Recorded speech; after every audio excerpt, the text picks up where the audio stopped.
what do you mean? What am I doing coming from that car? That's my car.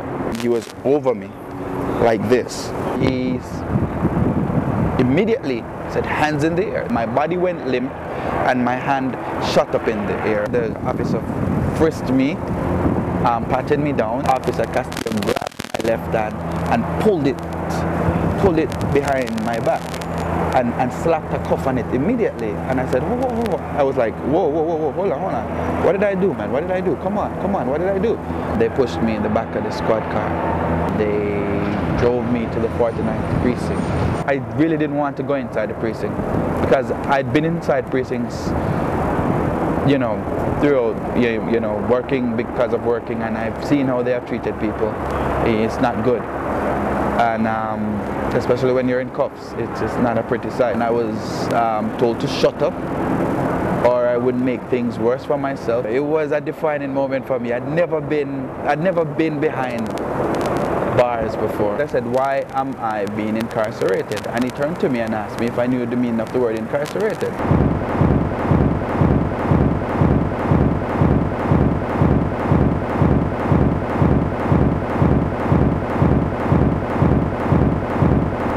That's when I decided, you know what, this might go on for the entire night. So I said, listen to me. I have a master's degree from Columbia University and I'm a reporter with the New York Post.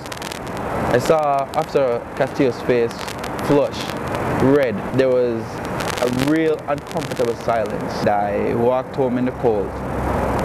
I called my aunt, you know, to tell her what had happened. Everybody was frantic. Are you out of jail? Then hurry up and come home. We're just glad you weren't shot.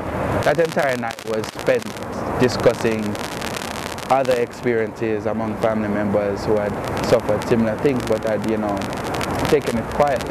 Almost every male in the household had experienced similar things, but they had never said it to me. You know, I guess this is the ugly part of America that they probably, you know, weren't too proud of telling me about.